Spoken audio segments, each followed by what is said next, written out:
चुगलखोर सास बहू। एक गांव में कमला नाम की सास और रीना नाम की बहू रहती थी। दोनों का रिश्ता ठीक ठाक था, लेकिन एक आदत ने घर का माहौल ख़राब कर रखा था। चुगली करने की आदत। कमला जी को पड़ोस की औरतों से बातें करने का बड़ा शौक़ था। वह अक्सर बहू की छोटी छोटी गलतियाँ बढ़ा चढ़ा कर ही बताती।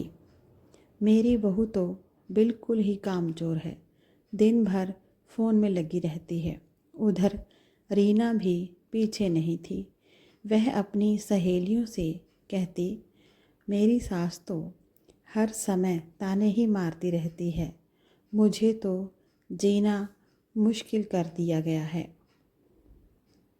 धीरे धीरे दोनों की चुगली एक दूसरे तक पहुंचने लगी। अब घर में छोटी छोटी बातों पर ही झगड़ा होने लगा। पहले जहाँ हंसी खुशी थी, अब वहाँ तनाव और चुप्पी छा गई। एक दिन गांव में एक बुज़ुर्ग महिला आई, जो कि सबको समझाने के लिए जानी जाती थी।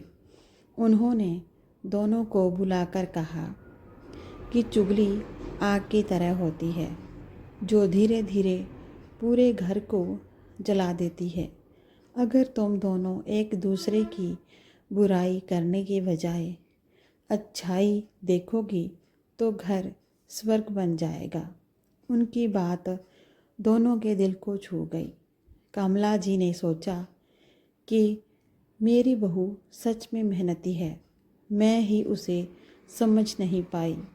रीना ने भी सोचा कि मेरी सास तो मुझे माँ की तरह ही रखती है, बस उनका तरीका अलग है। उस दिन के बाद दोनों ने चुगली छोड़ दी और एक दूसरे की मदद करने लगी। धीरे धीरे घर का माहौल भी फिर से खुशियों से भर गया। सीख। चुगली रिश्तों को तोड़ती है और समझदारी उन्हें जोड़ती है।